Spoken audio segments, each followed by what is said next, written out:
ਸਾਡੇ ਪੰਜਾਬ ਨੂੰ ਦੱਬਿਆ ਹੋਇਆ ਔਰ ਈਵਨ ਇਹਨਾਂ ਦਿਨਾਂ ਦੇ ਵਿੱਚ ਹੀ 8000 ਤੋਂ ਜ਼ਿਆਦਾ ਸਿੱਖ ਨੌਜਵਾਨਾਂ ਨੂੰ ਫੜਿਆ ਗਿਆ ਹੈ। 1 ਲੱਖ ਦੇ ਕਰੀਬ 84 ਤੋਂ 94 95 ਤੱਕ ਸਾਡੇ ਨੌਜਵਾਨਾਂ ਨੂੰ ਮਾਰਿਆ ਗਿਆ। ਜੂਨ 84 ਦਾ ਸਾਡੇ ਤੇ ਘੱਲੂਘਾਰਾ ਵਰਤਾਇਆ ਗਿਆ। ਨਵੰਬਰ 84 ਦੀ ਜਿਹੜੀ ਹੈ ਉਹ ਨਸਲਕੁਸ਼ੀ ਕੀਤੀ ਗਈ ਔਰ ਫਿਰ ਦੂਸਰੇ ਜਿਹੜੇ ਆਪਰੇਸ਼ਨਸ ਰਾਹੀਂ ਮਾਰਿਆ ਗਿਆ ਔਰ ਈਵਨ ਟ੍ਰਾਂਸਨੈਸ਼ਨਲ ਡਿਪਰੈਸ਼ਨ। ਅਸੀਂ ਨਹੀਂ ਚਾਹੁੰਦੇ ਇਹ ਟਕਰਾਅ ਫਿਰ ਹਥਿਆਰਬੰਦ ਵੱਲ ਜਾਏ, ਕਿਉਂਕਿ ਜਿੰਨੇ ਤਰੀਕੇ ਉਹ ਕਰ ਰਹੇ ਨੇ ਕਿ ਵੀ ਜੇ ਪ੍ਰੈਜ਼ੀਡੈਂਟ ਟਰੰਪ ਇਹ ਸਮਝਦੇ ਨੇ ਕਿ ਗ੍ਰੀਨਲੈਂਡ ਜ਼ਰੂਰੀ ਹੈ ਅਮਰੀਕਾ ਦੇ ਲਈ, ਨਹੀਂ ਤਾਂ ਰੂਸ ਜਾਂ ਚੀਨ ਉਸ ਦੇ ਉੱਤੇ ਕਰ ਸਕਦੇ ਨੇ, ਤੇ ਪੰਜਾਬ ਭਾਰਤੀ ਕਬਜ਼ੇ ਵਾਲਾ ਜਿਹੜਾ ਹੈ ਉਹ ਉਸ ਖਿੱਤੇ ਦਾ ਗ੍ਰੀਨਲੈਂਡ।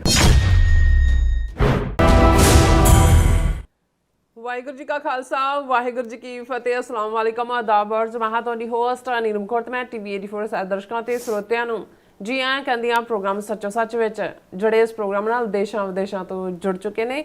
ਖਾਲਸਾ ਅਫੇਅਰ ਸੈਂਟਰ ਦੇ ਸੰਚਾਲਕ ਡਾਕਟਰ ਅਮਰ ਸਿੰਘ ਜੀ ਸਟੂਡੀਓ ਮੇਰੇ ਨਾਲ ਸ਼ਾਮਿਲ ਨੇ। ਉਹਨਾਂ ਨਾਲ ਗੱਲਬਾਤ ਕਰਕੇ ਅੱਜ ਦੇ ਵਿਸ਼ੇਸ਼ ਉਹਨਾਂ ਤੋਂ ਉਹਨਾਂ ਦਾ ਤਜ਼ੀਆ ਜਾਣਦੇ ਹਾਂ।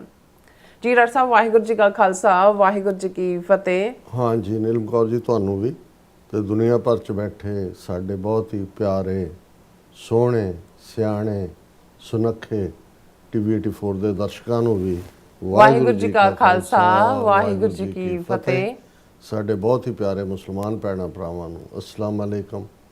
ਗੰਗਾ ਜਮਨੀ ਤਹਿਜ਼ੀਬ ਦੇ ਹਿੰਦੂ ਤਵੀਆਂ ਨੂੰ ਨਮੋ ਨਮः ਤੇ ਹੋਰ ਸਭ ਵੀਰਾਂ ਭੈਣਾਂ ਨੂੰ ਆਦਾਬ।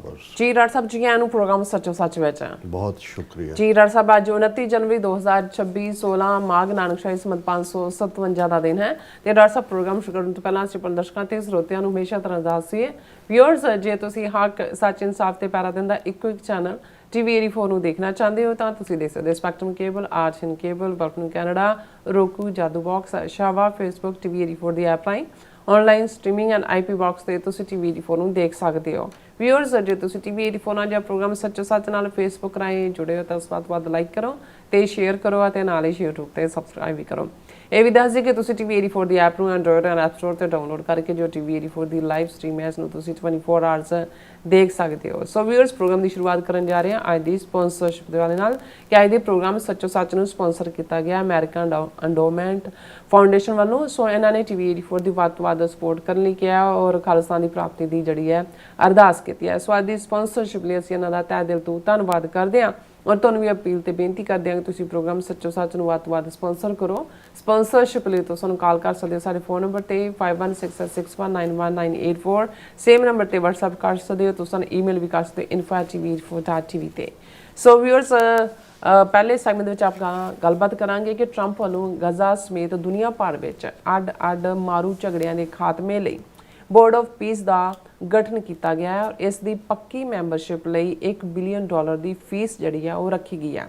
ਅੱਜ 6 ਫॉर ਜਸਟਿਸ ਦੇ ਕਾਨੂੰਨੀ ਸਲਾਹਕਾਰ ਗੁਰਪਤਵੰਤ ਸਿੰਘ ਪੰਨੂ ਵੱਲੋਂ ਕਰਾਚੀ ਪ੍ਰੈਸ ਕਲੱਬ ਨੂੰ ਸੰਬੋਧਨ ਕਰਦਿਆਂ ਪ੍ਰੈਜ਼ੀਡੈਂਟ ਟਰੰਪ ਨੂੰ ਇਹ ਪੇਸ਼ਕਸ਼ ਕੀਤੀ ਗਈ ਹੈ ਕਿ ਜੇ ਟਰੰਪ ਭਾਰਤੀ ਕਬਜ਼ੇ ਵਾਲੇ ਪੰਜਾਬ ਵਿੱਚ ਖਾਲਿਸਤਾਨ ਰੈਫਰੈਂਡਮ ਲਈ ਭਾਰਤ ਸਰਕਾਰ ਨੂੰ ਪ੍ਰੇਰਿਤ ਕਰੇ ਤਾਂ 6 ਫॉर ਜਸਟਿਸ $1 ਬਿਲੀਅਨ ਅਦਾ ਕਰਕੇ board of piece the member ਬਣਨ ਨੂੰ ਤਿਆਰ ਹੈ। ਸੋ ਇਸ ਬਾਰੇ ਆਪਾਂ ਗੱਲਬਾਤ ਕਰਨ ਜਾ ਰਹੇ ਹਾਂ। ਸੋ ਅਸੀਂ ਚਾਹਾਂਗੇ ਕਿ ਤੁਸੀਂ ਇਸ ਤਰ੍ਹਾਂ ਬਣੇ ਰਹਿਣਾ। ਦੇਖਣ ਸੁਣਨ ਲਈ ਤੁਹਾਡਾ ਸਭ ਦਾ ਬਹੁਤ ਬਹੁਤ ਧੰਨਵਾਦ। ਜੀ ਡਾਕਟਰ ਸਾਹਿਬ, ਕੀ ਵਿਚਾਰਾਂ ਨੇ? ਸਭ ਤੋਂ ਪਹਿਲਾਂ ਤਾਂ ਅੱਜ ਦੇ ਪ੍ਰੋਗਰਾਮ ਨੂੰ ਸਪਾਂਸਰ ਕਰਨ ਲਈ ਅਸੀਂ ਅਮਰੀਕਨ ਐਂਡੋਮੈਂਟ ਫਾਊਂਡੇਸ਼ਨ ਉਹਨਾਂ ਦਾ ਸ਼ੁਕਰੀਆ ਅਦਾ ਕਰਦੇ ਹਾਂ। ਇਹ ਨਾਨ ਪ੍ਰੋਫਿਟ ਆਰਗੇਨਾਈਜੇਸ਼ਨ ਹੈ ਔਰ ਸਾਲ ਐਂਡ ਤੇ ਪਿਛਲੇ ਕਈ ਸਾਲਾਂ ਤੋਂ ਕਾਫੀ ਲਿਬਰਲੀ ਇਹ TV 84 ਨੂੰ ਸਪੋਰਟ ਕਰਦੇ ਨੇ। ਇਹ ਸਮਝਦੇ ਨੇ ਕਿ ਵੀ ਅਸੀਂ ਲੋਨ ਵੁਲਫ ਵਾਂਗ, ਇਹ ਟਰਮ ਉਹਨਾਂ ਦੇ ਜਿਹੜੇ ਫਾਊਂਡਰ ਨੇ ਉਹ ਇਸਤੇਮਾਲ ਕਰਦੇ ਹੁੰਦੇ ਨੇ ਕਿ ਤੁਸੀਂ ਲੋਨ ਵੁਲਫ ਜਿਹੜਾ ਹੈ, ਜਦੋਂ ਵੈਸੇ ਜਿਹੜੇ ਵੁਲਫ ਹੁੰਦੇ ਨੇ ਉਹ ਪੂਰੇ ਗਰੁੱਪ ਦੇ ਵਿੱਚ ਉਹਨੂੰ ਪੈਕ ਆਫ ਵੁਲਫਸ ਕਹਿੰਦੇ ਨੇ, ਅਟੈਕ ਕਰਦੇ ਨੇ। ਤੇ ਲੋਨ ਵੁਲਫ ਜਿਹੜਾ ਹੈ ਉਹ ਕਲਾਕਾਰਾ ਨਿਕਲਿਆ ਹੁੰਦਾ ਲੇਕਿਨ ਉਸ ਦੇ ਵਿੱਚ ਕਈ ਗੁਣਾ ਮਾਰੂ ਤਾਕਤ ਹੁੰਦੀ ਹੈ। ਅੰਗਰੇਜ਼ੀ ਦੀ ਐਕਸਪ੍ਰੈਸ਼ਨ ਯੂਜ਼ ਹੁੰਦੀ ਹੈ। ਸੋ ਉਹ ਬੜੇ ਫਖਰ ਨਾਲ ਕਹਿੰਦੇ ਨੇ ਕਿ ਜੀ ਤੁਸੀਂ ਤਾਂ ਲੋਨ ਵੁਲਫ ਵਾਂਗ ਜਿਹੜਾ ਹੈ ਇੰਡੀਅਨ ਗਵਰਨਮੈਂਟ ਨੂੰ ਸਿੱਧਾ ਜਿਹੜਾ ਹੈ ਉਹ ਚੈਲੰਜ ਕੀਤਾ ਹੋਇਆ ਹੈ। ਤੇ ਮੇਰਾ ਹਮੇਸ਼ਾ ਇਹ ਕਹਿਣਾ ਹੁੰਦਾ ਕਿ ਭਾਈ ਅਸੀਂ ਜਿਹੜਾ ਖਾਲਿਸਤਾਨ ਦੇ ਸ਼ਹੀਦਾਂ ਦਾ ਡੁੱਲਿਆ ਖੂਨ ਹੈ ਔਰ ਇਹੀ ਗੱਲ ਜਦੋਂ 20ਵੀਂ ਸਦੀ ਦੇ ਮਹਾਨ ਸਿੱਖ ਸੰਤ ਜਰਨੈਲ ਸਿੰਘ ਖਾਲਸਾ ਪਿੰਡਰਾਂ ਵਾਲੇ ਕਹਿੰਦੇ ਸੀ ਕਿ ਖਾਲਸਾ ਜੀ ਸ਼ਹੀਦਾਂ ਦੇ ਖੂਨ ਦਾ ਹੱਕ ਲੈਣਾ। ਬਿਲਕੁਲ। ਸ਼ਹੀਦ ਨੇ ਤਾਂ ਉਹ ਰੁਤਬਾ ਹਾਸਲ ਕਰ ਹੀ ਲਿਆ ਹੁੰਦਾ ਜਦੋਂ ਉਹ ਸ਼ਹੀਦ ਹੋ ਜਾਂਦਾ, ਉਸ ਨੂੰ ਸਾਡੀਆਂ ਅਰਦਾਸਾਂ ਦੁਆਵਾਂ ਜਾਂ ਸਾਡੇ ਗੁਣ ਗਾਇਨ ਦਾ ਕੋਈ ਫਰਕ ਨਹੀਂ ਪੈਂਦਾ। ਇਹ ਸਾਡੇ ਜ਼ਿੰਮੇ ਹੁੰਦਾ ਹੈ ਜਿਹੜੇ ਸ਼ਹੀਦ ਹੁੰਦੇ ਨੇ ਜਿਸ ਕੌਜ਼ ਦੇ ਲਈ, ਉਸ ਕੌਮ, ਉਸ ਨੇਸ਼ਨ, ਉਸ ਕਬੀਲੇ, ਉਸ ਖਿੱਤੇ ਦੇ ਲੋਕਾਂ ਦੇ ਜ਼ਿੰਮੇ ਹੁੰਦਾ ਹੈ ਕਿ ਉਸ ਡੁੱਲੇ ਖੂਨ ਦਾ ਉਹ ਹੱਕ ਲੈਣ। ਔਰ ਜ਼ਾਹਰ ਹੈ ਕਿ ਅਸੀਂ ਜੂਨ 84 'ਚ ਇਸ ਸਿੱਟੇ ਤੇ ਪਹੁੰਚ ਗਏ ਕਿ ਭਾਈ ਇੰਡੀਅਨ ਸਟੇਟ ਦੇ ਨਾਲ ਹੁਣ ਅਸੀਂ ਨਹੀਂ ਰਹਿ ਸਕਦੇ। ਖਾਲਿਸਤਾਨ ਤੋਂ ਬਿਨਾਂ ਹੁਣ ਸਿੱਖਾਂ ਦਾ ਕੋਈ ਮਸਲਾ ਹੱਲ ਨਹੀਂ ਹੋ ਸਕਦਾ। ਇਸ ਲਈ ਹੀ 29 ਅਪ੍ਰੈਲ 1986 ਨੂੰ 26 ਜਨਵਰੀ 1986 ਦੇ ਸਰਬੱਤ ਖਾਲਸਾ ਵੱਲੋਂ ਥਾਪੀ 5 ਮੈਂਬਰੀ ਪੰਥਕ ਕਮੇਟੀ ਨੇ ਖਾਲਿਸਤਾਨ ਦਾ ਐਲਾਨਨਾਮਾ ਜਾਰੀ ਕਰਕੇ ਕੌਮ ਦਾ ਨਿਸ਼ਾਨਾ ਸਪਸ਼ਟ ਕਰ ਦਿੱਤਾ ਸੀ। ਔਰ ਸਾਡੀ ਕੋਸ਼ਿਸ਼ ਹੈ, ਬੇਸ਼ੱਕ ਜਦੋਂ ਤੁਸੀਂ ਕਿਸੇ ਵੀ ਰਸਤੇ ਤੇ ਤੁਰਦੇ ਹੋ ਜ਼ਿੰਦਗੀ ਦੇ ਵਿੱਚ ਵੀ ਅੱਡ ਅੱਡ ਤੁਸੀਂ ਸ਼ੋਭਿਆਂ 'ਚ ਕਰਦੇ ਹੋ, ਗਲਤੀਆਂ ਵੀ ਹੋ ਸਕਦੀਆਂ ਨੇ, ਕਮਜ਼ੋਰੀਆਂ ਵੀ ਹੁੰਦੀਆਂ ਨੇ, ਪਰ ਜੇ ਤੁਹਾਡੀ ਭਾਵਨਾ ਸੁੱਚੀ ਹੈ, ਤੁਹਾਡੇ ਅੰਦਰ ਇਮਾਨਦਾਰੀ ਹੈ ਔਰ ਤੁਸੀਂ ਦ੍ਰਿੜਤਾ ਦੇ ਨਾਲ ਤੁਹਾਡੀਆਂ ਅੱਖਾਂ ਆਪਣੇ ਨਿਸ਼ਾਨੇ ਤੇ ਟਿਕੀਆਂ ਹੋਈਆਂ ਨੇ, ਤੇ ਫਿਰ ਕਿਤੇ ਨਾ ਕਿਤੇ ਜਿਹੜਾ ਤੁਹਾਡੇ ਨਾਲ ਉਹ ਕਾਫਲਾ ਬਣਦਾ ਜਾਂਦਾ ਹੈ, ਲੋਕ ਰਲਦੇ ਜਾਂਦੇ ਨੇ ਤੇ ਤੁਹਾਨੂੰ ਲੱਗਦਾ ਤੇ ਸੀ ਜਾਂ ਲੱਗਦਾ ਕਿ ਵੀ ਤੁਸੀਂ ਇਕੱਲੇ ਤੁਰੇ ਹੋ, ਪਰ ਉਹ ਇੱਕ ਵੱਡਾ ਕਾਫਲਾ ਬਣ ਜਾਂਦਾ। ਔਰ ਕੋਈ ਰਿਗਰੈਟ ਨਹੀਂ ਹੈ, ਕੋਈ ਗਿਲਾ ਨਹੀਂ ਹੈ। ਇਹ ਠੀਕ ਹੈ ਜਦੋਂ ਇਸ ਰਸਤੇ ਤੇ ਤੁਰੇ ਉਦੋਂ ਵੀ ਇਹ ਅਹਿਸਾਸ ਸੀ, ਕਿਉਂਕਿ ਇਹੀ ਗੁਰੂ ਸਾਹਿਬ ਨੇ ਯਾਦ ਦਹਾਨੀ ਵੀ ਕਰਵਾਈ ਸੀ ਕਿ ਭਾਈ ਇਹ ਜਿਹੜਾ ਸਿੱਖੀ ਦਾ ਰਸਤਾ ਹੈ, ਇੱਕ ਤਾਂ ਪੋਲੀਟੀਕਲ ਨਿਸ਼ਾਨੇ ਨੂੰ ਲੈ ਕੇ ਤੁਰਨਾ ਹੈ, ਤਾਂ ਉਸ ਤੋਂ ਵੀ ਅੱਗੇ ਈਵਨ ਸਿੱਖੀ ਸਕੂਲ ਦੇ ਵਿੱਚ ਹੀ ਜਿਹੜਾ ਦਾਖਲ ਹੋਣ ਦੇ ਲਈ ਇਹ ਸੀ ਕਿ ਭਾਈ ਇਸ ਸਾਰੇ 'ਚ ਖੰਨਿਓ ਤਿੱਖੀ ਵਾਲੋਂ ਨਿੱਕੀ ਏਤ ਮਾਰਗ ਜਾਣਾ ਗੁਰਪ੍ਰਸਾਦ ਦੀ ਜਿਨ ਆਪ ਤਜਿਆ ਹਰ ਵਾਸਨਾ ਸਮਾਣੀ ਕਹਿ ਨਾਨਕ ਚਾਲ ਭਗਤਾਂ ਜੁਗੋ ਜੁਗ ਨਿਰਾਲੀ। ਖੰਡੇ ਦੀ ਧਾਰ ਤੋਂ ਤਿੱਖਾ ਤੇ ਵਾਲ ਤੋਂ ਬਰੀਕ ਇਹ ਰਸਤਾ ਹੈ।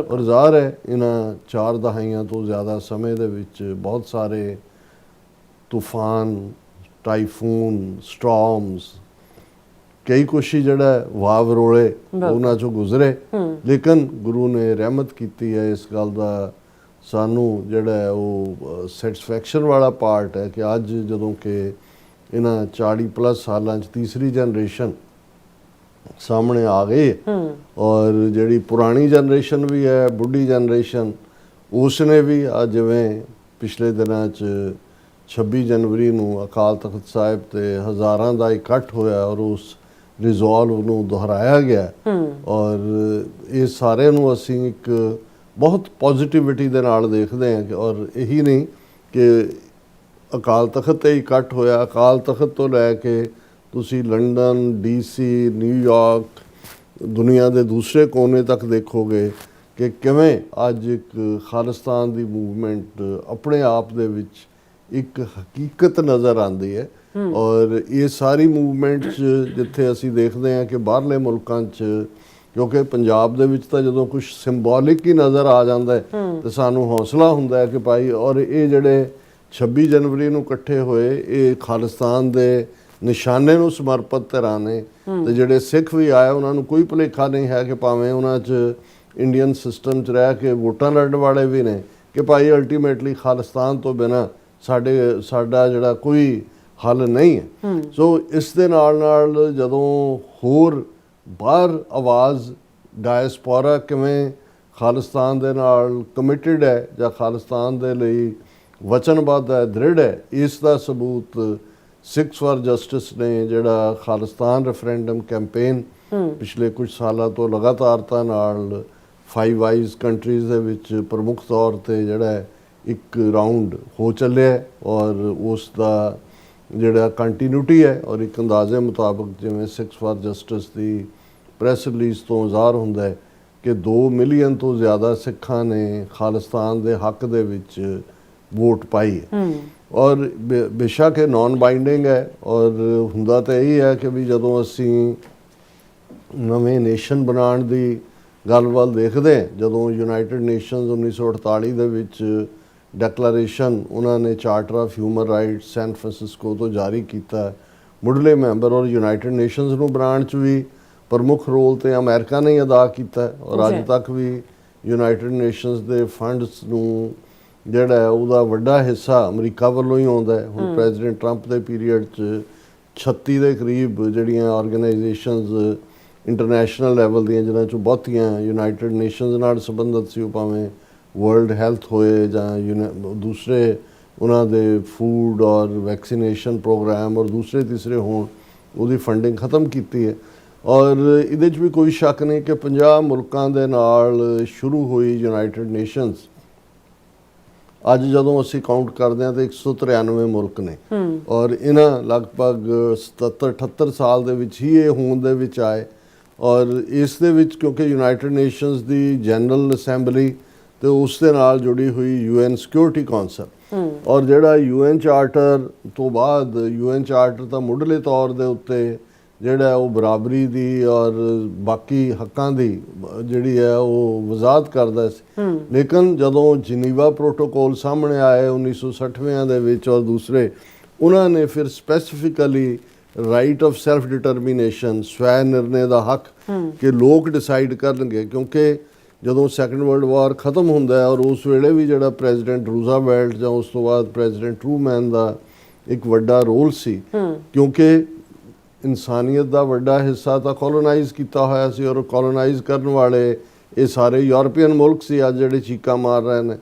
ਇਹੀ ਜਿਹੜੇ ਨੇ ਅੱਜ 27 ਮੁਲਕ ਯੂਰਪੀਅਨ ਯੂਨੀਅਨ ਦੇ ਮੈਂਬਰ ਨੇ ਔਰ ਇਹ ਸਾਰੇ ਹੀ ਜਿਹੜੇ ਨੇ ਵੱਡੇ ਬ੍ਰਿਟਿਸ਼, ਫ੍ਰੈਂਚ, ਨਾਰਵੀਜੀਅਨਸ, ਹਾਲੈਂਡ ਵਾਲੇ, ਡੱਚ, ਸਪੈਨਿਸ਼, ਪੋਰਤੁਗੀਜ਼ ਔਰ ਤੁਸੀਂ ਕਿਸੇ ਦਾ ਨਾਂ ਲਓ, ਇਹਨਾਂ ਨੇ ਜਾ ਕੇ ਕਿਸੇ ਨੇ ਏਸ਼ੀਆ ਦੱਬ ਲਿਆ, ਕਿਸੇ ਨੇ ਜਿਹੜਾ ਉਹ ਅਫਰੀਕਾ 'ਚ ਜਾ ਵੜੇ, ਸਾਊਥ ਅਮਰੀਕਾ 'ਚ ਸਪੇਨ ਔਰ ਪੁਰਤਗਾਲ, ਬ੍ਰਾਜ਼ੀਲ ਦੇ ਵਿੱਚ ਬਹੁਤ ਸਾਰੇ, ਬਾਕੀ ਹਿੱਸੇ 'ਚ ਕੈਰੀਬੀਅਨ ਦੇ ਵਿੱਚ ਸਪੇਨ।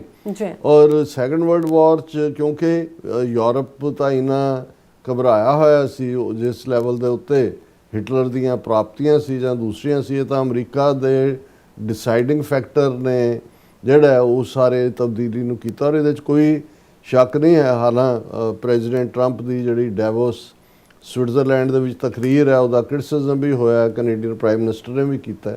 ਪਰ ਇੱਕ ਗੱਲ ਉਹਨਾਂ ਦੀ ਉਸ ਜਿਹੜੀ ਉਹਨਾਂ ਨੇ ਉਹਨਾਂ ਨੂੰ ਕਹੀ, ਕਿਉਂਕਿ ਉਹ ਫਟਕਾਰ ਹੀ ਰਹੇ ਸੀ ਕਿ ਭਾਈ ਜੇ ਅਮਰੀਕਾ ਨਾ ਹੁੰਦਾ ਤੇ ਤੁਸੀਂ ਜਰਮਨ ਬੋਲ ਰਹੇ ਹੁੰਦੇ। ਮਤਲਬ ਇਹ ਸੀ ਕਿ ਹੁਣ ਨਾਜ਼ੀ ਹਿਟਲਰ ਜਰਮਨ ਜ਼ਬਾਨ ਸੀ, ਮਤਲਬ ਇਹ ਵੀ ਅੱਜ ਤੁਸੀਂ ਇਹ ਸਾਰੇ ਹੀ ਜਿੰਨੇ 27 ਮੁਲਕ ਉਹ ਤੁਹਾਡੀਆਂ ਨੇਟਿਵ ਲੈਂਗੁਏਜਸ ਨੇ, ਅਦਰਵਾਈਜ਼ ਤੁਸੀਂ ਜਰਮਨ ਦੀ ਅਧੀਨਗੀ 'ਚ ਹੋਣਾ ਸੀ। ਸੋ ਇਹਦੇ 'ਚ ਕੋਈ ਸ਼ੱਕ ਨਹੀਂ ਹੈ ਕਿ ਇਹਨਾਂ 77-78 ਸਾਲਾਂ ਦੇ ਵਿੱਚ ਯੂਨਾਈਟਿਡ ਨੇਸ਼ਨਸ ਦੇ ਥੱਲੇ ਇੱਕ ਡੈਕੋਰਮ, ਇੱਕ ਪ੍ਰੋਟੋਕੋਲ ਜ਼ਰੂਰ ਬਣਿਆ। ਉਹ health issues, food, vaccination, poverty, heritage ਨੂੰ ਸੰਭਾਲਣਾ, ਯੂਨੈਸਕੋ ਔਰ ਇਹ ਸਾਰਿਆਂ ਦੇ ਵਿੱਚ ਰੋਲ ਅਦਾ ਕੀਤਾ। UN ਸਪਾਂਸਰਡ ਜਿਹੜੇ ਨੇ ਉਹ ਰੈਫਰੈਂਡਮ ਵੀ ਹੋਏ ਜਿਨ੍ਹਾਂ ਦੇ ਲਈ, ਜਿਵੇਂ ਈਸਟ ਤੈਮੂਰ ਦੇ ਵਿੱਚ 1992-93 ਦੇ ਵਿੱਚ ਹੋਇਆ, ਇਸੇ ਤਰ੍ਹਾਂ ਜਿਹੜਾ ਹੁਣ ਪਿੱਛੇ ਸਾਊਥ ਸੁਡਾਨ ਦੇ ਵਿੱਚ ਹੋਇਆ। ਔਰ ਲੇਕਿਨ ਜੇ ਇਹ ਕਹਿਣਾ ਹੋਏ ਕਿ ਜਿਹੜੇ ਵੱਡੇ ਕਨਫਲਿਕਟ ਕਲੋਨੀਅਲ ਮੈਪ ਮੇਕਿੰਗ ਨੇ ਕ੍ਰੀਏਟ ਕੀਤੇ ਔਰ ਯੂਨਾਈਟਿਡ ਨੇਸ਼ਨਸ ਦੇ ਜ਼ਿੰਮੇ ਇਹ ਕੰਮ ਸੀ ਕਿ ਵੀ ਉਹਨਾਂ ਨੇ ਉਹਨਾਂ ਕਨਫਲਿਕਟਸ ਨੂੰ ਰਿਜ਼ੋਲਵ ਕਰਨਾ ਹੈ, ਉਹਦੇ 'ਚ ਯੂਨਾਈਟਿਡ ਨੇਸ਼ਨਸ ਬੁਰੀ ਤਰ੍ਹਾਂ ਫੇਲ ਹੋਈ। ਸ਼ਾਇਦ ਉਹਦਾ ਕਾਰਨ ਉਸ ਦਾ ਜਿਹੜਾ ਜਿਹਨੂੰ ਅਸੀਂ ਮੈਨੂਫੈਕਚਰਿੰਗ ਡਿਫੈਕਟ ਕਹਿੰਦੇ ਹਾਂ, ਕਿਉਂਕਿ ਜਦੋਂ UN ਸਿਕਿਉਰਿਟੀ ਕੌਂਸਲ ਦੇ ਤਾਂ ਜਨਰਲ ਮੈਂਬਰ ਬਣੇ ਪਰ ਜਿਹੜੇ UN ਸਿਕਿਉਰਿਟੀ ਕੌਂਸਲ ਦੇ 10 ਰੋਟੇਟਿੰਗ ਮੈਂਬਰ ਨੇ, 5 ਪਰਮਾਨੈਂਟ ਮੈਂਬਰ ਨੇ। ਪਰਮਾਨੈਂਟ ਜਿਹੜੇ ਮੈਂਬਰ ਨੇ ਉਹਨਾਂ ਦੇ ਕੋਲ ਵੀਟੋ ਪਾਵਰ ਹੈ ਕਿ ਇੱਕ ਜਿਹੜਾ ਉਹ ਕਹੇ ਵੀ ਮੈਂ ਨਹੀਂ ਮੰਨਦਾ ਔਰ ਉਸ ਵੀਟੋ ਦੇ ਥੱਲੇ ਕਦੇ ਉਹ ਅਮਰੀਕਾ ਨੇ ਯੂਜ਼ ਕੀਤੀ, ਕਦੇ ਰਸ਼ੀਆ ਨੇ ਕੀਤੀ, ਕਦੇ ਚਾਈਨਾ ਨੇ ਕੀਤੀ ਔਰ ਜ਼ਾਹਰ ਹੈ ਕਿ ਬਰਤਾਨੀਆ ਨੇ ਕੀਤੀ। ਇਹ ਸਾਰੇ ਦੇ ਚੱਲਦਿਆਂ ਹੀ ਜਿਹੜਾ ਹੈ ਉਹ ਜੇ ਇਜ਼ਰਾਈਲ ਦਾ ਮੁੱਦਾ ਹੈ, ਜੇ ਫਲਸਤੀਨੀਆਂ ਦੇ ਲਈ ਸਟੇਟ ਦੀ ਗੱਲ ਸੀ, ਅਮਰੀਕਾ ਪ੍ਰੋਟੈਕਟਰ ਬਣਿਆ ਇਜ਼ਰਾਈਲ ਦਾ ਜਿਹੜਾ ਅੱਜ ਤੱਕ ਵੀ ਹੈ। ਔਰ ਕੋਈ ਵੀ ਇਸ਼ੂ ਜੇ ਇਜ਼ਰਾਈਲ ਦੇ ਵਾਰ ਕ੍ਰਾਈਮਸ ਦੀ ਵੀ ਗੱਲ ਹੈ, ਅਮਰੀਕਾ ਨੇ ਵੀਟੋ ਕਰ ਦਿੱਤਾ। ਕਸ਼ਮੀਰ ਦਾ ਇਸ਼ੂ ਜਿਹੜਾ ਖੁਦ ਨਹਿਰੂ UN ਸਿਕਿਉਰਿਟੀ ਕੌਂਸਲ 'ਚ ਲੈ ਕੇ ਆਇਆ, ਜਿਸ 'ਚ ਹੋਇਆ ਕਿ ਵੀ ਦੋਨੋਂ ਕਸ਼ਮੀਰਾਂ ਤੋਂ ਭਾਰਤ ਪਾਕਿਸਤਾਨ ਦੀਆਂ ਫੌਜਾਂ ਪਿੱਛੇ ਹਟਣਗੀਆਂ, ਜੰਮੂ ਕਸ਼ਮੀਰ ਦੇ ਲੋਕ ਡਿਸਾਈਡ ਕਰਨਗੇ ਕੀ ਕਰਨਾ ਹੈ। ਉਸ ਨੂੰ ਕਦੇ ਵੀ ਜਦੋਂ ਕਸ਼ਮੀਰ ਦਾ ਮੁੱਦਾ ਆਇਆ, ਭਾਰਤ ਦੇ ਅਗੇਂਸਟ ਕੋਈ ਜਾਂਦੀ ਗੱਲ ਆਈ, ਤਾਂ ਸੋਵੀਅਤ ਯੂਨੀਅਨ ਜਿਹੜਾ ਸੀ ਰੂਸ ਦਾ ਪਹਿਲਾ ਅਵਤਾਰ, ਬਿਲਕੁਲ ਉਹਨੇ ਉਹਨੂੰ ਵੀਟੋ ਕਰ ਦਿੱਤਾ। ਇਸੇ ਤਰ੍ਹਾਂ ਚੀਨ ਨੇ ਵੀ ਆਪਣੇ ਮੁੱਦਿਆਂ ਦੇ ਉੱਤੇ ਵੀਟੋ ਦਾ ਇਸਤੇਮਾਲ ਕੀਤਾ। ਸੋ ਅਸੀਂ ਇਹ ਦੇਖ ਰਹੇ ਹਾਂ ਵੀ ਇਵੇਂ ਹੀ ਅਸੀਂ ਅੱਜ ਯੂਕਰੇਨ ਦੇ ਹਵਾਲੇ ਨਾਲ 4 ਸਾਲ ਆਲਮੋਸਟ ਹੋ ਗਏ ਨੇ, ਕਿਉਂਕਿ ਜੇ ਕੋਈ ਰੈਜ਼ੋਲੂਸ਼ਨ ਆਉਂਦਾ ਵੀ ਹੈ ਜਾਂ ਸਿਕਿਉਰਿਟੀ ਕੌਂਸਲ ਜਾਂ ਦੂਜੇ 'ਚ ਰਸ਼ੀਆ ਦਾ ਖੁਦ ਉਹਦੇ ਕੋਲ ਵੀਟੋ ਦਾ ਰਾਈਟ ਹੈ, ਪਲੱਸ ਚਾਈਨਾ ਦੇ ਨਾਲ ਅਲਾਇੰਸ ਹੈ। ਸੋ ਇਸ ਸਾਰੇ ਦੇ ਚੱਲਦਿਆਂ ਜਿਹੜੇ ਪਰਮਾਨੈਂਟ, ਜਿਹਨੂੰ ਤੁਸੀਂ ਸੋਰ ਕਹਿ ਲਓ, ਜ਼ਖਮ ਨੇ ਜਿਹੜੇ ਰਿਸ ਰਹੇ ਨੇ, ਫਲਸਤੀਨ ਦਾ ਇਸ਼ੂ ਸਭ ਤੋਂ ਓਲਡ ਇਸ਼ੂਆਂ 'ਚੋਂ ਹੈ, ਕਸ਼ਮੀਰ ਦਾ ਇਸ਼ੂ, ਜੇ 78 ਸਾਲਾਂ 'ਚ ਇਹ ਇਸ਼ੂ, ਬਾਕੀ ਤਾਂ ਗਜ਼ਾ ਤਾਂ ਹੁਣ ਆਇਆ, ਤੇ ਬਾਕੀ ਵੀ ਜੇ ਤੁਸੀਂ ਰਵਾਂਡਨ ਜੈਨੋਸਾਈਡ ਦੇਖੋ, ਮਿਲੀਅਨ ਲੋਕ ਮਰ ਗਏ, ਭਾਵੇਂ ਉਹਨੂੰ ਟਰਾਈਬਲ ਲੜਾਈ ਨਾਲ ਜੋੜਿਆ ਗਿਆ। ਸੋ ਕੁੱਲ ਮਿਲਾ ਕੇ ਜੇ ਕਹਿਣਾ ਹੋਏ ਕਿ ਜਿਹੜਾ ਮੈਂਡੇਟ ਸੈਕੰਡ ਵਰਲਡ ਵਾਰ ਤੋਂ ਬਾਅਦ ਯੂਨਾਈਟਿਡ ਨੇਸ਼ਨਸ ਨੂੰ ਮਿਲਿਆ ਕਨਫਲਿਕਟ ਰਿਜ਼ੋਲਵ ਕਰਨ ਦਾ, ਉਹ ਭਾਵੇਂ ਮੈਨੂਫੈਕਚਰਿੰਗ ਡਿਫੈਕਟ ਕਰਕੇ ਸੀ, ਉਹ ਮਸਲਾ ਹੱਲ ਨਹੀਂ ਹੋਇਆ। ਔਰ ਜ਼ਾਹਰ ਹੈ ਕਿ ਬੇਸ਼ੱਕ ਪ੍ਰੈਜ਼ੀਡੈਂਟ ਟਰੰਪ ਦੇ ਵਿੱਚ ਇੱਕ ਯੂਨੀਲੈਟਰਲ ਲੈਵਲ ਦੇ ਉੱਤੇ ਜਿਹੜਾ ਹੈ ਉਹ ਸੋਚਦੇ ਨੇ ਜਾਂ ਉਹ ਐਕਟ ਵੀ ਕਰਦੇ ਨੇ, ਲੇਕਿਨ ਇਹਦੇ 'ਚ ਕੋਈ ਸ਼ੱਕ ਨਹੀਂ ਹੈ ਕਿ ਇੱਕ ਮਾਮਲੇ 'ਚ ਜੇ ਅਸੀਂ ਪਿਛਲੇ ਟਰਮ ਵੀ ਪ੍ਰੈਜ਼ੀਡੈਂਟ ਟਰੰਪ ਦੀ ਦੇਖੀਏ 4 ਸਾਲ ਦੀ, ਔਰ ਉਹਨਾਂ ਨੇ ਜਿਹੜੇ 20 ਸਾਲ ਤੋਂ ਅਮਰੀਕਾ ਔਰ ਨੈਟੋ ਫੋਰਸਿਸ ਅਫਗਾਨਿਸਤਾਨ 'ਚ ਫਸੀਆਂ ਹੋਈਆਂ ਸੀ, ਉਹਨਾਂ ਨੇ ਪਾਕਿਸਤਾਨ ਦੀ ਮਦਦ ਦੇ ਨਾਲ ਤਾਲਿਬਾਨ ਦੇ ਨਾਲ ਗੁਫ਼ਤਗੂ ਸ਼ੁਰੂ ਕੀਤੀ। ਔਰ ਇਹਦੇ 'ਚ ਕੋਈ ਸ਼ੱਕ ਨਹੀਂ ਹੈ ਕਿ ਵੀ ਇਹ ਟਰੰਪ ਵਰਗਾ ਜਿਹੜਾ, ਕਿਉਂਕਿ ਜਿਹੜਾ ਵੀ ਕੋਈ ਬੋਲਡ ਫੈਸਲਾ ਲੈਂਦਾ ਹੈ ਉਹ ਇੱਕੋ ਹੀ ਸਿੰਗਲ ਟਰੈਕ ਮਾਈਂਡ ਹੀ ਹੁੰਦੇ ਨੇ। ਬਹੁਤ ਵਾਰੀ ਜਿਹੜੇ ਸਮਝੌਤਾ ਕੋਲ ਲਾਇਕ ਹੁੰਦੇ ਨੇ, ਉਹਨਾਂ ਤੋਂ ਉਹ ਇੱਕ ਪੰਜਾਬੀ 'ਚ ਕਹਿੰਦੇ ਨੇ ਇੱਕ ਲੀਹ ਹੁੰਦੀ ਹੈ, ਇੱਕ ਲੀਹਾ ਹੁੰਦਾ। ਲੀਹ ਦੇ ਉੱਤੇ ਤਾਂ ਸਾਰੇ ਹੀ ਤੁਰ ਪੈਂਦੇ ਨੇ ਕਿਉਂਕਿ ਆਲਰੇਡੀ ਪਾਥ ਬਣਿਆ ਹੁੰਦਾ, ਲੇਕਿਨ ਉਸ ਲੀਹ ਤੋਂ ਹਟ ਕੇ ਲੀਹਾ ਪਾਉਣਾ, ਇਹ ਫਿਰ ਕਿਸੇ ਜ਼ੋਰਦਾਰ ਜਾਂ ਜ਼ੋਰਾਵਰ ਦਾ ਕੰਮ ਹੁੰਦਾ। ਸੋ ਜਦੋਂ ਪ੍ਰੈਜ਼ੀਡੈਂਟ ਟਰੰਪ ਨੇ ਗਜ਼ਾ ਦੀ, ਔਰ ਇਹ ਗਜ਼ਾ ਵਾਲਾ ਇਸ਼ੂ ਵੀ ਸ਼ੁਰੂ ਤਾਂ ਬਾਈਡਨ ਪੀਰੀਅਡ ਦੇ ਵਿੱਚ ਹੀ ਹੋਇਆ, ਯੂਕਰੇਨ ਵਾਲਾ ਵੀ ਉਹਦੇ ਪੀਰੀਅਡ 'ਚ ਹੀ ਹੋਇਆ, ਪਰ ਜਦੋਂ UN ਸਿਕਿਉਰਿਟੀ ਕੌਂਸਲ ਦੇ ਰੈਜ਼ੋਲੂਸ਼ਨ ਰਾਹੀਂ ਪੀਸ ਦੀ ਗੱਲ ਗਜ਼ਾ ਦੇ ਵਿੱਚ ਆਈ ਔਰ president Trump of his own ਉਹਨਾਂ ਨੇ ਇਹ ਕਿਹਾ ਕਿ ਵੀ ਇਹ ਗਜ਼ਾ ਨੂੰ ਦੀ ਰੀਕਨਸਟਰਕਸ਼ਨ, ਜਦੋਂ ਕਿ ਸੀਜ਼ ਫਾਇਰ ਔਰ ਦੂਸਰਾ ਹੋਲਡ ਕਰ ਰਿਹਾ ਅਜੇ ਤੱਕ, ਭਾਵੇਂ ਉਹਦੇ 'ਚ ਵੀ ਕਿੰਨੀਆਂ ਵਾਇਲੇਸ਼ਨਸ ਹੋਈਆਂ ਨੇ, ਕਿ ਵੀ ਅਸੀਂ ਇਹ ਸਾਰੇ ਦੇ ਵਿੱਚ ਇੱਕ ਬੋਰਡ ਆਫ ਪੀਸ ਬਣਾ। ਉਦੋਂ ਤਾਂ ਨਹੀਂ ਕਿਹਾ ਗਿਆ ਵੀ ਅਸੀਂ UN ਦੇ ਪੈਰਲਲ ਬਣਾ ਰਹੇ ਹਾਂ, ਅਜੇ ਵੀ ਕਿਤੇ ਨਾ ਕਿਤੇ ਡਿਨਾਇਲ ਵੀ ਹੁੰਦਾ ਹੈ, ਤੇ ਲੇਕਿਨ ਉਹਦੇ ਨਾਲ ਜ਼ਾਹਰ ਹੈ ਵੀ ਇਹ ਸਾਹਮਣੇ ਆ ਗਿਆ ਕਿ ਬੋਰਡ ਆਫ ਪੀਸ ਗਜ਼ਾ ਤੱਕ ਮਹਦੂਦ ਨਹੀਂ ਹੈ। ਉਸ ਨੂੰ ਜਿਹੜਾ ਉਹ ਜਿਹੜੇ ਦੁਨੀਆ ਦੇ ਵਿੱਚ ਬਾਕੀ ਕਨਫਲਿਕਟ ਵੀ ਨੇ ਉਹਨੂੰ ਵੀ ਰਿਜ਼ੋਲਵ ਕਰਨ ਦੇ, ਹਾਲਾਂ ਉਹਨਾਂ ਨੇ ਕਿਹਾ ਵੀ ਅਸੀਂ ਵੀ ਸਿੰਕ ਵਿਦ UN ਕਰਾਂਗੇ, ਪਰ ਜ਼ਾਹਰ ਹੈ ਕਿ ਵੀ ਇਹਦਾ ਨਿਸ਼ਾਨਾ ਕੀ ਹੈ। ਔਰ ਉਹਦਾ ਅਜੇ ਉਸ ਬਾਅਦ ਦਾ ਬਹੁਤ ਸਾਰੀ ਮਿਸ਼ਨ ਸਟੇਟਮੈਂਟ ਜਾਂ ਦੂਜਿਆਂ ਤੋਂ ਜੋ ਮੀਡੀਆ 'ਚ ਬਰੀਫਿੰਗ ਵਾਈਟ ਹਾਊਸ ਤੋਂ ਆਈ ਉਹੀ ਅਵੇਲੇਬਲ ਹੈ, ਬਹੁਤੀਆਂ ਡੀਟੇਲਸ ਤਾਂ ਨਹੀਂ ਨੇ ਵੀ ਕੀ ਹੈ, ਲੇਕਿਨ ਇਹਦੇ 'ਚ ਜਿਹੜਾ ਉਹ ਨਜ਼ਰ ਆਉਂਦਾ ਹੈ ਕਿ ਵੀ ਜੋ ਕੁਝ ਸਾਹਮਣੇ ਆਇਆ ਕਿ ਉਹਨਾਂ ਨੇ ਇਹ ਕਿਹਾ ਕਿ ਬਈ ਇਸ ਦਾ ਪ੍ਰੈਜ਼ੀਡੈਂਟ ਟਰੰਪ ਉਸ ਦੇ ਚੇਅਰਪਰਸਨ ਹੋਣਗੇ, ਉਹਨਾਂ ਦੇ ਕੋਲ ਹੀ ਵੀਟੋ ਪਾਵਰ ਵੀ ਹੋਏਗੀ। ਔਰ ਇਸ ਸਾਰੇ ਦੇ ਵਿੱਚ ਜਿਨ੍ਹਾਂ ਨੇ ਪਰਮਾਨੈਂਟ 3 ਸਾਲ ਲਈ ਜਿਹੜਾ 60 ਦੇ ਕਰੀਬ ਮੁਲਕਾਂ ਨੂੰ ਦਾਵਤ ਦਿੱਤੀ ਗਈ ਹੈ ਇਹਦਾ ਮੈਂਬਰ ਜੁਆਇਨ ਕਰਨ ਲਈ, 3 ਸਾਲਾਂ ਤੱਕ ਉਹ ਇਸ ਦਾ ਹਿੱਸਾ ਰਹਿ ਸਕਦੇ ਨੇ, ਤੇ ਜੇ ਪਰਮਾਨੈਂਟ ਮੈਂਬਰ ਬਣਨਾ ਉਸ ਜਿਹੜਾ ਬੋਰਡ ਆਫ ਪੀਸ ਦਾ, ਉਹਦੇ ਲਈ $1 ਬਿਲੀਅਨ ਦਾ ਜਿਹੜਾ ਭੁਗਤਾਨ ਕਰਨਾ ਪਏਗਾ। ਔਰ ਇਨੀਸ਼ੀਅਲ ਜਿਹੜੀ ਡੈਵੋਸ ਦੇ ਵਿੱਚ ਹੀ ਸਾਈਨਿੰਗ ਸੈਰਾਮਨੀ ਹੋਈ, ਉਸ ਦੇ ਵਿੱਚ 17 ਮੁਲਕਾਂ ਨੇ ਜਿਹੜਾ ਦਸਤਖਤ ਕੀਤੇ ਨੇ ਨਾਲ, ਜਿਹਨਾਂ 'ਚ ਜ਼ਾਹਰ ਹੈ ਪਾਕਿਸਤਾਨ ਵੀ ਸ਼ਾਮਲ ਹੈ। ਔਰ ਉਸ ਤੋਂ ਬਾਅਦ ਵਾਈਟ ਹਾਊਸ ਦੀ ਸਪੋਕਸਪਰਸਨ ਬੀਬੀ ਨੇ ਕਿਹਾ ਸੀ ਕਿ 20 ਹੋਰ ਮੁਲਕਾਂ ਨੇ ਜੁਆਇਨ ਕੀਤਾ, ਉਹ ਨਾਂ ਨਹੀਂ ਦੱਸੇ ਗਏ। ਹਾਲਾਂ ਕੁਝ ਮੁਲਕਾਂ ਨੇ ਜਿਵੇਂ UK ਹੈ, ਫਰਾਂਸ ਹੈ, ਦੂਜਿਆਂ ਉਹਨਾਂ ਨੇ ਪਹਿਲਾਂ ਹੀ ਡਿਸਟੈਂਸ ਕਰ ਲਿਆ। ਇਜ਼ਰਾਈਲ ਬਾਰੇ ਸੀ, ਇਜ਼ਰਾਈਲ ਨੇ ਇਹ ਤਾਂ ਕਿਹਾ ਵੀ ਸਾਨੂੰ ਪੁੱਛਿਆ ਨਹੀਂ ਗਿਆ, ਲੇਕਿਨ ਉਹਨੇ ਵੀ ਇੰਡੀਆ ਨੇ ਅਜੇ ਤੱਕ ਉਹਨੂੰ ਉਹਦੇ 'ਤੇ ਹਾਂ ਜਾਂ ਨਾ ਦੀ ਕੋਈ ਲਾਈਨ ਨਹੀਂ ਲਈ ਹੋਈ। ਲੇਕਿਨ ਇਸ ਸਾਰੇ 'ਚ ਇਹ ਮੈਂ ਵੇਰਵਾ ਅੱਜ ਇਸ ਲਈ ਦਿੱਤਾ ਹੈ ਕਿ ਅਸੀਂ ਸਮਝਦੇ ਹਾਂ ਕਿ ਵੀ ਗੱਲ ਉਸ ਨੂੰ ਮੁਹੰਮਦ ਦੀਨ ਹੱਲ ਕਰਵਾ ਦੇ ਮਸਲੇ ਨੂੰ, ਉਸ ਨੂੰ ਗੁਰਬਖਸ਼ ਸਿੰਘ ਕਰਾ ਦੇ, ਉਸ ਨੂੰ ਮੁਰਾਰੀ ਲਾਲ ਕਰਾ ਦੇ, ਉਸ ਨੂੰ ਵਿਲੀਅਮ ਜੌਨ ਕਰਾ ਦੇ। ਜੇ ਦੁਨੀਆ ਦੇ ਵਿੱਚ ਕਨਫਲਿਕਟ ਰੈਜ਼ੋਲੂਸ਼ਨ, ਹਾਲਾਂਕਿ ਇਸ ਦੇ ਲਈ NGOs ਟਾਈਪ ਜਾਂ ਜਿਵੇਂ ਜਿਮੀ ਕਾਰਟਰ ਸਾਬਕਾ ਪ੍ਰੈਜ਼ੀਡੈਂਟ ਹੁੰਦਾ ਚੜ੍ਹਾਈ ਕਰ ਗਏ।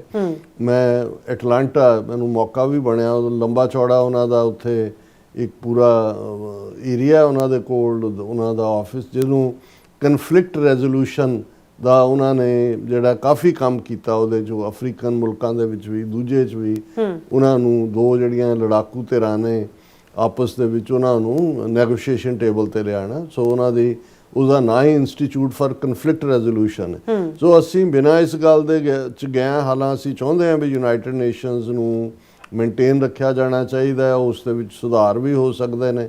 ਪਰ ਜੇ in the mean time board of peace ਦੇ ਥੱਲੇ ਕਨਫਲਿਕਟ ਰੈਜ਼ੋਲੂਸ਼ਨ ਦੀ ਪ੍ਰੋਸੈਸ ਫਾਸਟ ਹੁੰਦੀ ਹੈ ਤਾਂ ਵਾਈ ਨਾਟ ਕਿ ਇਹ ਜਿਹੜੇ ਹੱਲ ਹੋਣ ਇਹ ਮਸਲੇ।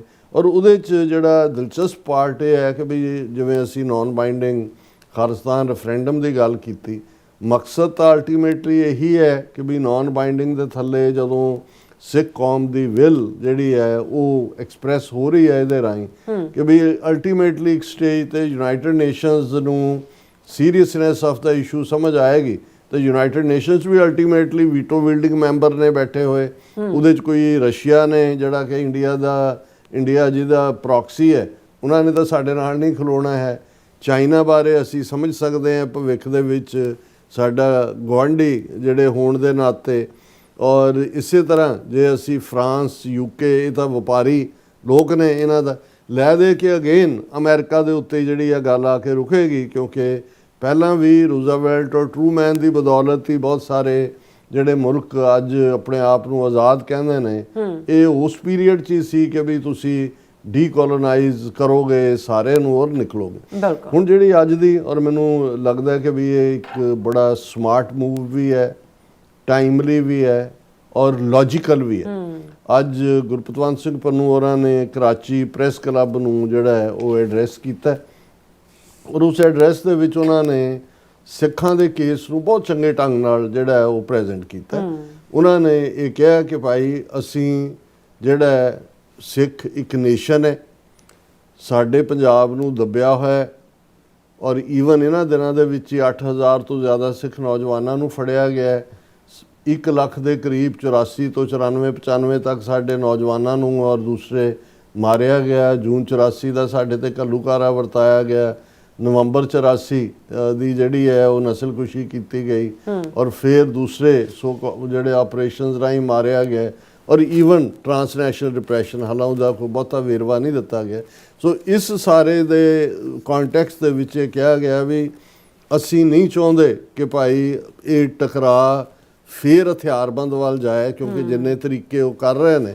ਪਰ ਇਹ ਗੱਲ ਮੈਨੂੰ in line in sync with the spirit of Khalistan declaration ਵੀ ਹੈ, ਕਿਉਂਕਿ ਜਦੋਂ ਅਸੀਂ 40ਵੀਂ ਵਰ੍ਹੇਗੰਢ ਵੱਲ ਵੱਧ ਰਹੇ ਹਾਂ, ਖਾਲਿਸਤਾਨ ਸਰਬੱਤ ਖਾਲਸਾ ਦੀ ਆਲਰੇਡੀ ਹੋਈ ਹੈ ਔਰ ਉਹਦੇ 'ਚ ਇੱਕ ਉਹਦੇ 'ਚ ਸ਼ਬਦਾਵਲੀ ਹੈ ਖਾਲਿਸਤਾਨ ਐਲਾਨਨਾਮੇ 'ਚ ਕਿ ਅਸੀਂ ਅਜਾਈਂ ਲਹੂ ਡੋਲਣ ਦੇ ਹੱਕ ਵਿੱਚ ਨਹੀਂ ਤੇ ਹਰ ਮਸਲੇ ਦਾ ਹੱਲ ਗੱਲਬਾਤ ਰਾਹੀਂ ਕਰਨਾ ਚਾਹੁੰਦੇ। ਸੋ ਈਵਨ ਉਸ ਡੈਕਲੇਰੇਸ਼ਨ ਵੀ ਦੇ ਬਾਵਜੂਦ ਕਿ ਘੱਲੂਘਾਰਾ 84 ਹੋ ਚੁੱਕਿਆ ਸੀ, ਨਵੰਬਰ 84 ਦੀ ਨਸਲਕੁਸ਼ੀ ਹੋ ਚੁੱਕੀ ਸੀ, ਇੰਡੀਅਨ ਗਵਰਨਮੈਂਟ ਨੂੰ ਪੇਸ਼ਕਸ਼ ਕੀਤੀ ਗਈ ਸੀ ਕਿ ਅਸੀਂ ਅਜਾਈਂ ਲਹੂ ਡੋਲਣ ਦੇ ਹੱਕ ਵਿੱਚ ਨਹੀਂ ਤੇ ਹਰ ਮਸਲੇ ਦਾ ਹੱਲ ਗੱਲਬਾਤ ਰਾਹੀਂ ਚਾਹੁੰਦੇ ਆ ਵੀ ਸਾਡੇ ਨਾਲ ਨੈਗੋਸ਼ੀਏਸ਼ਨ ਕਰੋ। ਸੋ ਮੈਂ ਸਮਝਦਾ ਵੀ ਇਹ ਜਿਹੜਾ ਉਹਨਾਂ ਦੀ ਡੈਕਲੇਰੇਸ਼ਨ ਹੈ ਉਸ ਪ੍ਰੈਸ ਕਲੱਬ ਦੇ ਵਿੱਚ ਐਡਰੈਸ ਕਰਦੇ ਆ ਵੀ ਔਰ ਬਾਅਦ 'ਚ ਉਹਨਾਂ ਦੀ ਪ੍ਰੈਸ ਰਿਲੀਜ਼ ਵੀ ਹੈ, ਉਹਦੇ 'ਚ ਸਿੱਖ ਕੇਸ ਨੂੰ ਬਿਲਡ ਕੀਤਾ ਗਿਆ ਔਰ ਪ੍ਰੈਜ਼ੀਡੈਂਟ ਟਰੰਪ ਨੂੰ ਇਹ ਪੇਸ਼ਕਸ਼ ਕੀਤੀ ਗਈ ਹੈ ਕਿ ਜੇ ਉਹ ਭਾਰਤ ਸਰਕਾਰ ਦੇ ਉੱਤੇ ਪ੍ਰਵੇਲ ਕਰੇ, ਨੈਗੋਸ਼ੀਏਟ ਲਫ਼ਜ਼ ਨਾਲੋਂ ਪ੍ਰਵੇਲ ਕਰਨਾ ਹੀ ਹੁੰਦਾ ਕਿ ਉਹ ਭਾਰਤੀ ਕਬਜ਼ੇ ਵਾਲੇ ਪੰਜਾਬ ਦੇ ਵਿੱਚ ਰੈਫਰੈਂਡਮ ਲਈ ਤਿਆਰ ਹੋਏ ਤੇ Sikh nation as a nation $1 billion ਜਿਹੜਾ ਉਹ ਅਦਾ ਕਰਨ ਲਈ ਤਿਆਰ ਹੈ, ਉਸ ਦਾ ਪਰਮਾਨੈਂਟ ਮੈਂਬਰ ਬਣਨ ਨੂੰ ਤਿਆਰ ਹੈ। ਹਾਲਾਂਕਿ ਇਸ ਦੇ ਉੱਤੇ ਇੰਡੀਅਨ ਰਿਐਕਸ਼ਨ ਵੀ ਅਗਲੇ 24 ਘੰਟੇ 48 ਘੰਟੇ 'ਚ ਦੇਖਣ 'ਚ ਆਏਗਾ ਕਿ ਵੀ ਕੀ ਹੁੰਦਾ ਹੈ। ਲੇਕਿਨ ਮੈਂ ਸਮਝਦਾ ਵੀ ਇਹ ਇੱਕ ਬੜਾ ਜੈਨੂਇਨ ਅੰਦਾਜ਼ ਹੈ। ਇਸ ਦੇ ਨਾਲ ਇਹ ਜਿਹੜੇ ਇਹਨਾਂ ਦੇ ਝੂਠੇ ਨੈਰੇਟਿਵ ਪ੍ਰੋਪੇਗੈਂਡੇ ਨੇ, ਜਦੋਂ ਹੁੰਦਾ ਜੀ ਖਾਲਿਸਤਾਨੀਆਂ ਨੂੰ ISI ਪੈਸੇ ਦੇ ਰਹੀ ਹੈ, ਫਰਾਣੇ ਦੇ ਰਹੇ ਨੇ, ਦੁਕਾਨਾਂ ਖੁੱਲੀਆਂ, ਦੂਜੇ ਕਰਦੇ ਨੇ। ਘੱਟੋ ਘੱਟ ਇੱਕ ਵਾਰ ਤਾਂ ਪੰਡਤਾਂ ਦੀ ਜਿਹੜੀ ਧੋਤੀ ਆ ਉਹ ਸਰਕੇਗੀ ਕਿ ਅੱਛਾ $1 ਬਿਲੀਅਨ ਟੇਬਲ ਤੇ ਰੱਖਣ ਨੂੰ ਤਿਆਰ ਨੇ।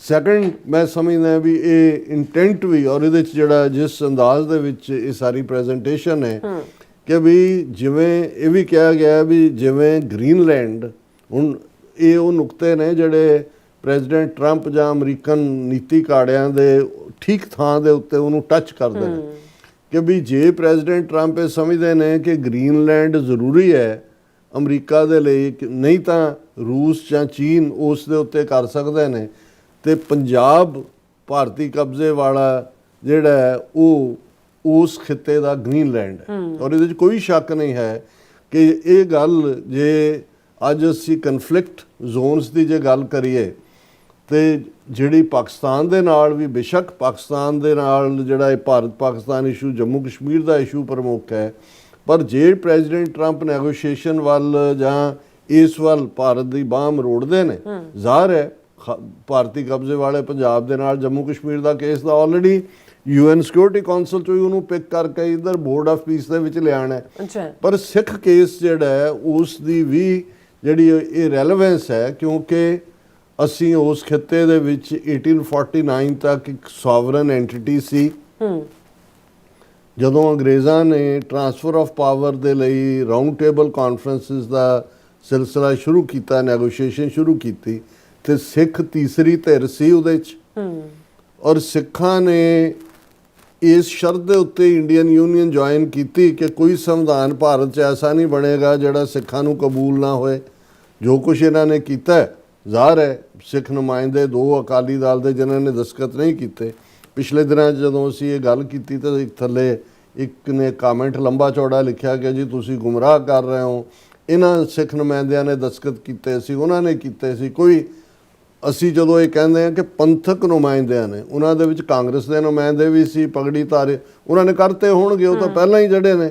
ਅਸੀਂ ਜਿਹੜੇ ਜਦੋਂ ਵੀ ਅੰਗਰੇਜ਼ਾਂ ਨੇ ਗੱਲਬਾਤ ਕੀਤੀ, ਜੇ ਅਕਾਲੀ ਦਲ ਜਾਂ ਦੂਜੀ, ਤੇ ਅਕਾਲੀ ਦਲ ਦੀ ਰਿਪਰੈਜ਼ੈਂਟੇਸ਼ਨ ਸੀ ਉਹਦੇ 'ਚ, ਕੋਈ ਕਾਂਗਰਸੀ ਸਿੱਖ ਰਾਊਂਡ ਟੇਬਲ ਨਹੀਂ ਸੀ ਗਿਆ। ਬਲਦੇਵ ਸਿੰਘ ਜੇ ਸਿੱਖਾਂ ਵੱਲੋਂ ਗਿਆ, ਸੋ ਇਸ ਲਈ ਕਾਂਸਟੀਟਿਊਐਂਟ ਅਸੈਂਬਲੀ ਦੇ ਵੀ ਜਿਹੜੇ ਅਕਾਲੀ ਮੈਂਬਰ ਨੇ ਸਿੱਖ, ਭੁਪਿੰਦਰ ਸਿੰਘ ਮਾਨ ਔਰ ਹੁਕਮ ਸਿੰਘ, ਬਾਅਦ 'ਚ ਭਾਵੇਂ ਉਹ ਉਹਨਾਂ ਦੇ ਸਿਸਟਮ ਦਾ ਹਿੱਸਾ ਬਣੇ, ਬਟ ਡੀ ਜੂਰਿਸ ਉਹਨਾਂ ਨੇ ਦਸਤਖਤ ਨਹੀਂ ਕੀਤੇ। ਸੋ ਉਹਨਾਂ ਨੂੰ ਜਿਹੜੇ ਵੀਰ ਨੇ ਵੀ ਇਹ ਲਿਖਿਆ, ਮੈਂ ਇਹ ਦੱਸਣਾ ਚਾਹੁੰਦਾ ਵੀ ਇਹ ਆਪਣਾ ਰਿਕਾਰਡ ਚੈੱਕ ਕਰ ਲਓ ਤੁਸੀਂ ਕਿ ਭਾਈ ਇਹਨਾਂ 2 ਨੁਮਾਇੰਦਿਆਂ ਨੇ, ਇਹ ਪੰਥ ਦੇ ਨੁਮਾਇੰਦੇ ਸੀ, ਬਾਕੀ ਤਾਂ ਅੱਜ ਵੀ ਤੁਰੇ ਫਿਰਦੇ ਨੇ।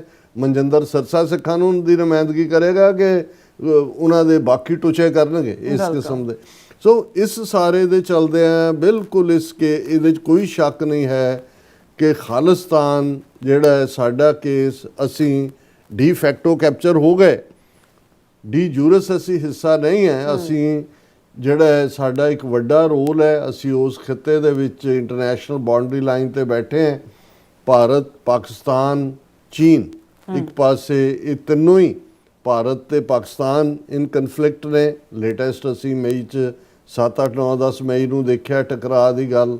ਭਾਰਤ ਔਰ ਚੀਨ ਕਨਫਲਿਕਟ 'ਚ ਨੇ, ਆਲਰੇਡੀ 62 ਹੋਇਆ, ਗਲਵਾਨ ਹੋਇਆ ਔਰ ਦੂਸਰਾ। ਔਰ ਇਸ ਸਾਰੇ ਦੇ ਵਿਚਾਲੇ ਅਸੀਂ ਇੱਕ ਸੈਂਡਵਿਚ ਵੀ ਹੈ, ਪਰ ਐਜ਼ ਏ ਬਫਰ ਸਟੇਟ ਦਾ ਵੀ ਜਿਹੜਾ ਹੈ ਸਾਡੀ ਪੋਸੀਬਿਲਿਟੀ, ਔਰ ਇਹੀ ਜਿਹੜੀ ਹੈ ਉਸ ਖਿੱਤੇ ਦੇ ਵਿੱਚ ਸਟੇਬਿਲਿਟੀ ਔਰ ਸੇਫਟੀ ਲਿਆਏਗੀ। ਔਰ ਇਹਦੇ 'ਚ ਵੀ ਕੋਈ ਸ਼ੱਕ ਨਹੀਂ ਹੈ ਕਿ ਜਿਹੜੀਆਂ ਵੈਲਿਊਜ਼ ਸਿੱਖਾਂ ਦੀਆਂ ਨੇ, ਉਹੀ ਜਦੋਂ ਅਮਰੀਕਾ ਦੇ ਅਸੀਂ ਫਾਊਂਡਿੰਗ ਫਾਦਰਸ ਦੀ ਗੱਲ ਕਰਦੇ ਹਾਂ, ਉਸ ਲਾਈਨ ਦੇ ਉੱਤੇ ਹੀ ਸਾਡਾ ਕੋਈ ਟਕਰਾਅ ਨਹੀਂ ਹੈ, ਕੋਈ ਦੂਸਰਾ ਨਹੀਂ ਹੈ। ਬਾਕੀ ਤਾਂ ਕੋਈ ਇਜ਼ਮ ਹੋਏਗਾ, ਕੋਈ ਕਮਿਊਨਿਜ਼ਮ ਹੋਏਗਾ, ਕੋਈ ਦੂਸਰਾ। Sikh value system western in general and American in particular ਦੇ ਨਾਲ, ਔਰ ਜ਼ਾਹਰ ਹੈ ਇੱਕ ਦੂਜੇ ਦੇ ਇੰਟਰਸਟ ਹੀ ਜੁੜੇ ਹੁੰਦੇ ਨੇ। ਔਰ ਇਸੇ ਤਰ੍ਹਾਂ ਜਿਵੇਂ ਪਾਕਿਸਤਾਨ ਨੇ ਇੱਕ ਫਾਈਨ ਬੈਲੈਂਸ ਕ੍ਰੀਏਟ ਕੀਤਾ ਹੈ, ਬੇਸ਼ੱਕ ਐਜ਼ ਏ ਉਹਨੂੰ ਸਿਕਿਉਰਿਟੀ ਸਟੇਟ ਜਾਂ ਗੈਰੀਜ਼ਨ ਸਟੇਟ ਦੇ ਤੌਰ ਤੇ ਕੁਛ ਨੇ ਪ੍ਰੈਜ਼ੈਂਟ ਕੀਤਾ, ਜੇ ਬਣਾਇਆ ਹੀ ਉਹਨੂੰ ਐਜ਼ ਏ, ਲੇਕਿਨ ਜਿਵੇਂ ਉਹਨਾਂ ਨੇ ਚਾਈਨਾ ਦੇ ਨਾਲ ਬੈਲੈਂਸ ਰੱਖਿਆ ਹੈ, ਜਿਵੇਂ ਉਹਨਾਂ ਨੇ ਅਮਰੀਕਾ ਦੇ ਨਾਲ ਬੈਲੈਂਸ ਰੱਖਿਆ ਰਿਲੇਸ਼ਨਸ਼ਿਪ ਦਾ। ਸੋ ਮੈਂ ਸਮਝਦਾ ਹਾਂ ਵੀ, ਔਰ ਪਾਕਿਸਤਾਨ ਦੇ ਨਾਲ ਵਾਘਾ ਤੋਂ ਲੈ ਕੇ ਜਮਨਾ ਤੱਕ ਇੰਡੀਪੈਂਡੈਂਟ ਸੋਵਰਨ ਨੇਸ਼ਨ ਖਾਲਿਸਤਾਨ, ਜਿੱਥੇ ਇੱਕ ਸਟੇਬਿਲਿਟੀ, ਪੀਸ, ਪ੍ਰੋਸਪੈਰਿਟੀ ਦੀ ਗਾਰੰਟੀ ਹੋਏਗੀ, ਉੱਥੇ ਇਹਦੇ ਨਾਲ ਅਮਰੀਕਨ ਇੰਟਰਸਟ ਵੀ ਜੁੜੇ ਜੇ ਹੁੰਦੇ ਨੇ ਤੇ ਉਹਨਾਂ ਦੀ ਵੀ ਭਰਪਾਈ ਹੋਏਗੀ। ਸੋ ਅਸੀਂ ਸਮਝਦੇ ਹਾਂ ਕਿ ਵੀ ਉਹਨਾਂ ਨੇ ਇਸ ਸਾਰੇ ਦੇ ਰਾਹੀਂ ਜਿਹੜਾ 30 ਮਿਲੀਅਨ ਤੋਂ ਜ਼ਿਆਦਾ ਸਿੱਖ ਨੇਸ਼ਨ ਦੇ ਕੇਸ ਨੂੰ ਬਿਊਟੀਫੁਲੀ ਪ੍ਰੈਜ਼ੈਂਟ ਕੀਤਾ ਹੈ। ਬਹੁਤ ਵਾਰ ਆਈਡੀਆਜ਼ ਹੀ ਜਿਹੜੇ ਨੇ ਉਹ ਅੱਗੇ ਤੁਰਦੇ ਨੇ ਔਰ ਉਹਨਾਂ ਨੇ ਕਿਹਾ ਕਿ ਭਾਈ ਇਹ ਅਸੀਂ ਗੱਲਬਾਤ ਨਹੀਂ ਚਾਹੁੰਦੇ, ਨਹੀਂ ਤਾਂ ਜਿਹੜਾ ਰਿਸਕ ਆਫ ਵਾਇਲੈਂਸ ਹੈ ਉਹ ਬਹੁਤ ਜ਼ਿਆਦਾ ਹੈ ਔਰ ਇਹ ਹੁਣ ਇਹਨਾਂ ਨੇ ਦੇਖਣਾ ਵੀ ਇਹਨਾਂ ਨੇ ਕੀ ਕਰਨਾ ਹੈ। ਬਟ ਇਟਸ ਵੈਰੀ ਟਾਈਮਲੀ ਔਰ ਜ਼ਬਰਦਸਤ ਮੂਵ ਹੈ। ਸੋ ਨਾਈਸ ਜੀ ਰਾਜ ਸਾਹਿਬ, ਤੁਹਾਡਾ ਬਹੁਤ ਬਹੁਤ ਸ਼ੁਕਰੀਆ। ਸੌਥ ਲੈਣਾ ਬ੍ਰੇਕ ਤੇ ਜਾਣ ਤੋਂ ਪਹਿਲਾਂ ਅਸੀਂ ਦਰਸ਼ਕਾਂ ਤੇ ਸਰੋਤਿਆਂ ਨੂੰ ਅਪੀਲ ਤੇ ਬੇਨਤੀ ਕਰਦੀ ਵਿਊਅਰਸ, ਜਿਸ ਤਰ੍ਹਾਂ ਤੁਸੀਂ ਜਾਣਦੇ ਹੋ ਕਿ ਟੀਵੀ 84 ਇੱਕ ਪੰਥਕ ਚੈਨਲ ਹੈ ਔਰ ਟੀਵੀ 84 ਦੀ ਚੜ੍ਹਦੀ ਕਲਾ ਲਈ ਵੱਧ ਤੋਂ ਵੱਧ ਡੋਨੇਟ ਕਰੋ। ਡੋਨੇਟ ਕਰਨ ਲਈ ਸਾਡੀ ਵੈਬਸਾਈਟ tv84.tv ਤੇ ਜਾ ਕੇ ਪੇਪਲ ਦੀ ਵਰਤੋਂ ਕਰਕੇ ਵਨ ਟਾਈਮ ਡੋਨੇਟ ਕਰ ਸਕਦੇ ਹੋ, ਮੰਥਲੀ ਡੋਨੇਟ ਵੀ ਕਰ ਸਕਦੇ ਹੋ।